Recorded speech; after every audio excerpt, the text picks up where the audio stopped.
This week's was poorly as you. All right, welcome back, everyone. We are now at last block of the afternoon. So as I have done throughout the day, we'll start with a few reminders. Firstly, if you have a cell phone or device,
sorry, I've just been talking to you for some time, Bill, but we've just realised that I've been on mute.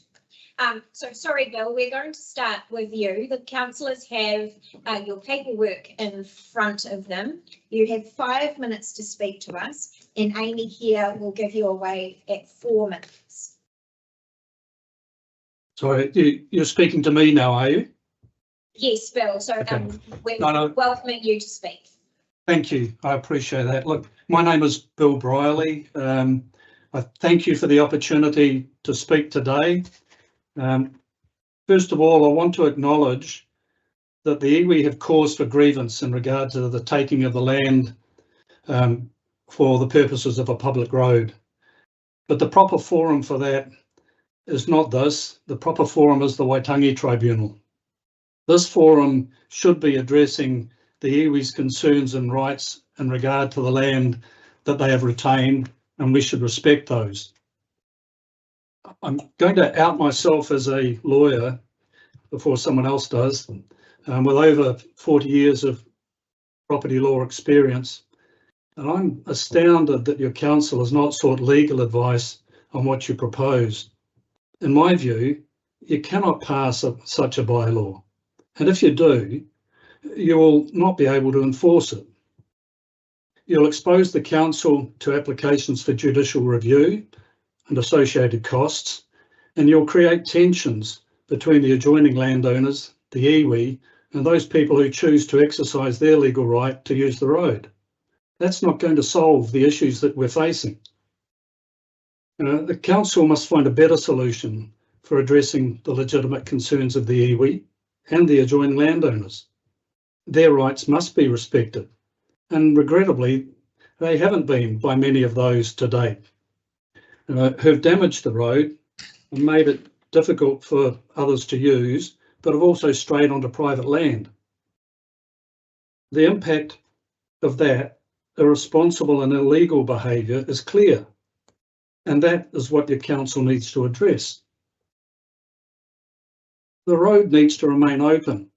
It provides access to a beautiful, rugged coast, but it is also the only alternative realistic vehicle access in and out of Ngawi that might be required in an emergency. That post is an asset that your council should embrace, not lock away.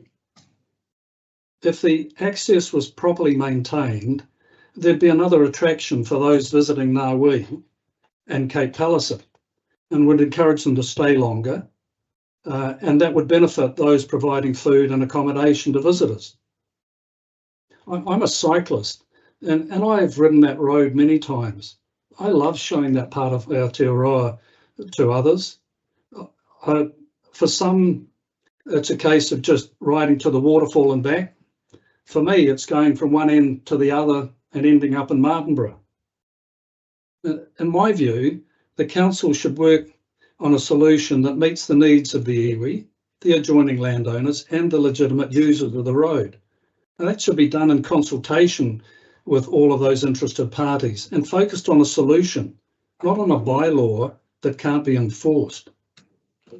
Those solutions have been used elsewhere, marking the road out with waratahs so users know the extent of it, putting up signage to make it clear that the road passes through private land and that we should all respect that, putting up signage to highlight the historical significance of the area, especially to iwi, and marking sites of particular significance and importance to them, identifying flora and fauna, perhaps improving the road, minor improvements to ensure resilience, and to make sure that those using it don't then stray onto private land when they're forced to go around the bogs that have been created by irresponsible users.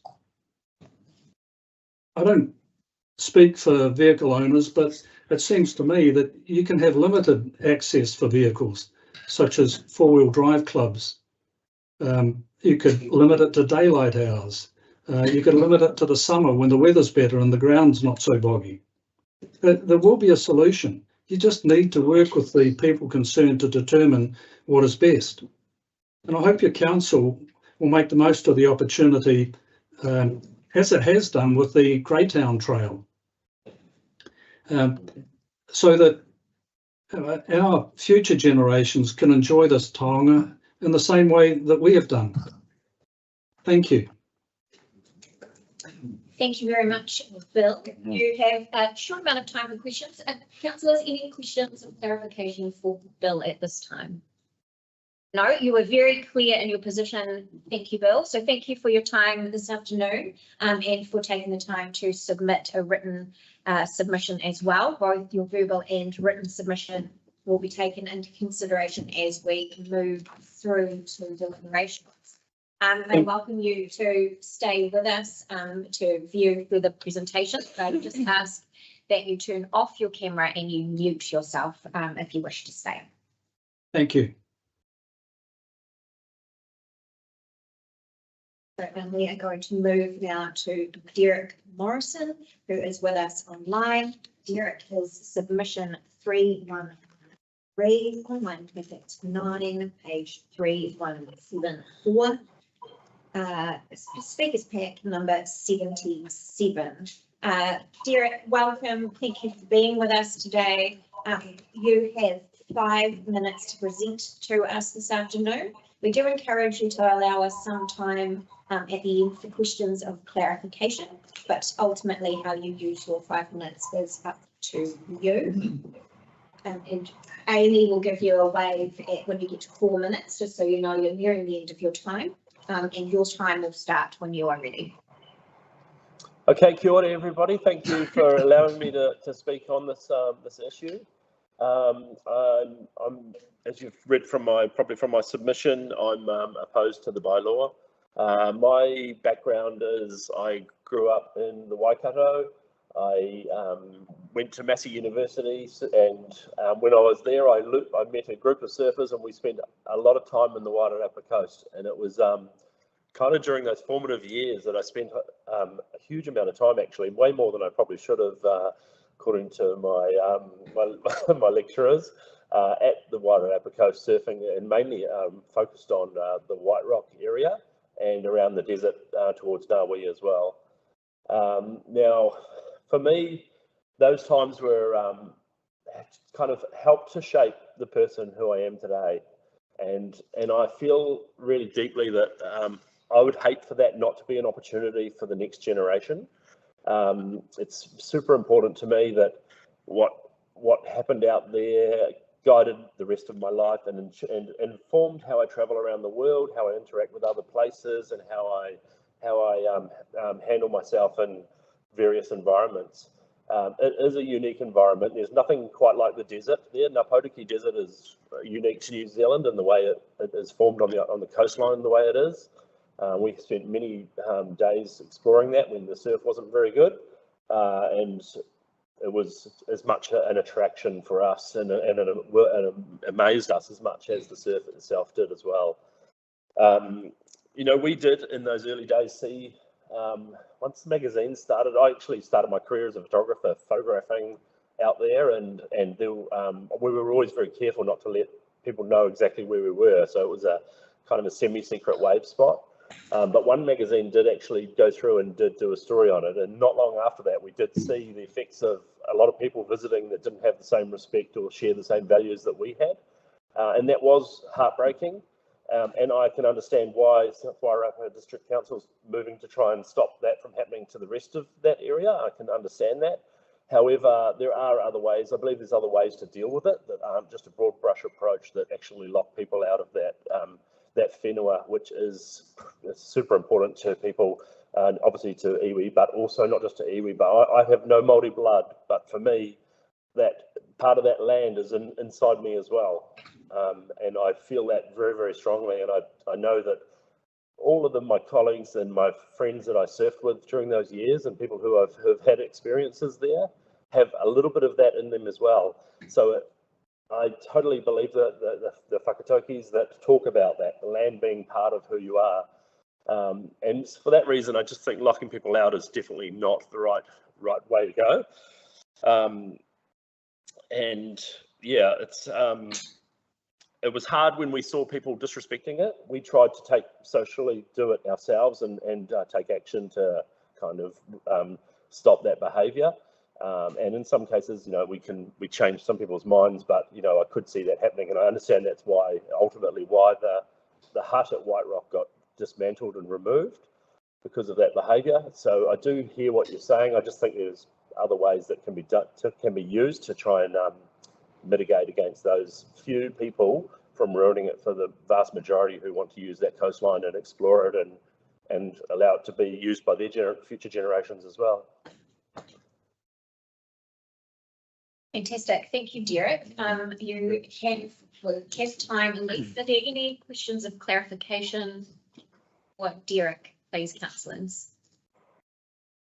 No, that being the case, thank you for your time this afternoon, Derek. Thank you for both your written and verbal submissions. They will be taken into account as we move forward to deliberations. And as I mentioned before, you're welcome to stay online and listen to further submissions. We just ask that you turn off your camera and mute yourself while you do that. Okay, thank you very much, everyone. Thanks. Thank you.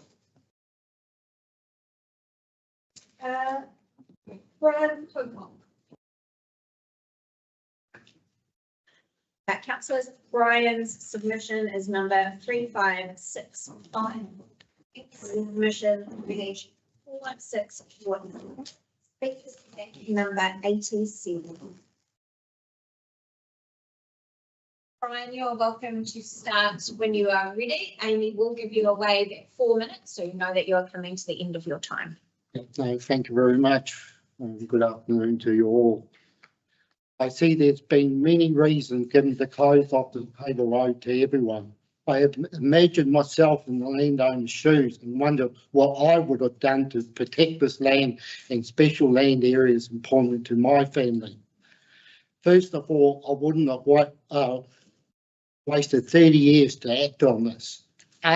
I would have erected a barrier along the edge of the road, same as hundreds of other landowners in New Zealand that have denied the public access to thousands of kilometres of foreshore. B, I will revoke all lease agreements with the farmers and remove all stock units. C, I will remove all the sheep that are camped in the bush up to 2 kilometres in the bush from the bush edges. D, I will kill off all the rabbits that are near plague proportions. E, I will control all the deer and pigs. F, I will remove and control all the noxious weeds. G, I will do a replanting program to heal the bush.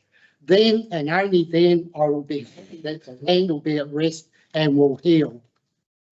Like other landowners, the owners have the legal right to bury along this road to stop people going onto their land, even if parts of the road are falling into the sea and will block vehicles anyway.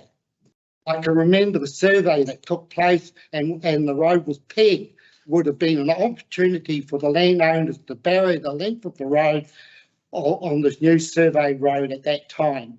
I can remember there was once a fence, and if it was maintained, could have kept the public out. There were so many options to heal this land. I asked the question, what is the real agenda to want even the public on foot to be barred from this road, and that council should spend a great deal of time and ratepayers' money to adopt this? I say to you, the council, whether or not you have the mandate, end this now. The owners already know the answers to heal their land. Ratepayers are already burdened with high rates, compounding year after year after year, and we are tired. Not only this is costing the ratepayers tens of thousands of dollars, you are causing division in the community. You should be ashamed of yourself for leading this progress to this stage. Maybe a change in management at the council would be for the best. End this now and avoid litigation. And this is where maybe this is heading. I'd like to do a clarification before you maybe ask me questions. I'd like to clarify one of my own opinions. Hidden agenda.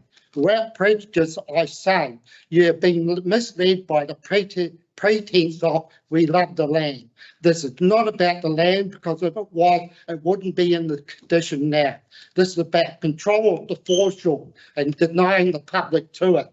You have been taking the hook, line and sinker, and the public is being conned to take the bait. The truth will come out, and I'm sure once the costs and the people who are behind it revealed in getting this over the line, the registration will be called for. And I say at the end, shame on you. Thank you very much.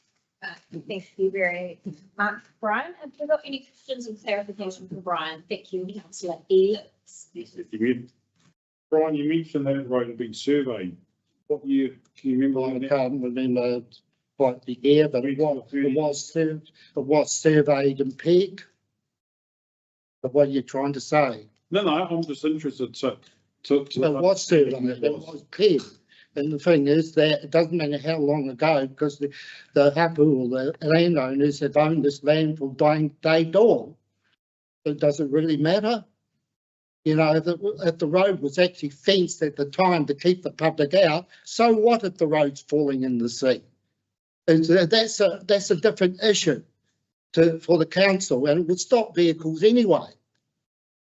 But I see there's a hidden agenda here, and it's all about foreshore and control of the foreshore and stopping the public going to it. All right. Any last questions for Brian? No, No, very good, thank Brian, you for very being clear and here. concise, thanks. Thank you very much. Thank you for your written submission and for your report this afternoon. Thank you. As we move forward into deliberations. So thank you for that. Joseph Lee.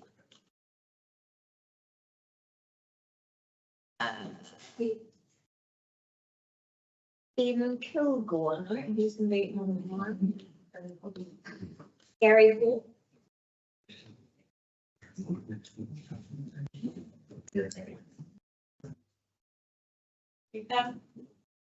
Sorry, I'm Sarah. Are you scheduled to speak today, Sarah? No, you're not. Okay. Unfortunately, we will have to adjourn until 3. We have Scott Summerfield coming in online at 3. And we have one speaker who has confirmed they cannot speak until 3:30. And I suspect, given the availability of the speakers who were meant to speak in the 3:30 block, that we will finish for the day shortly after that 3:30 submitter. So if you could please be back in the room for just prior to 3 o'clock for a 3 o'clock start, and we'll go from there. We only have 2 more submitters, is that correct? That wish to speak? We only have 2 more confirmed Confirmed, seats, but they are at 3 and 3:30.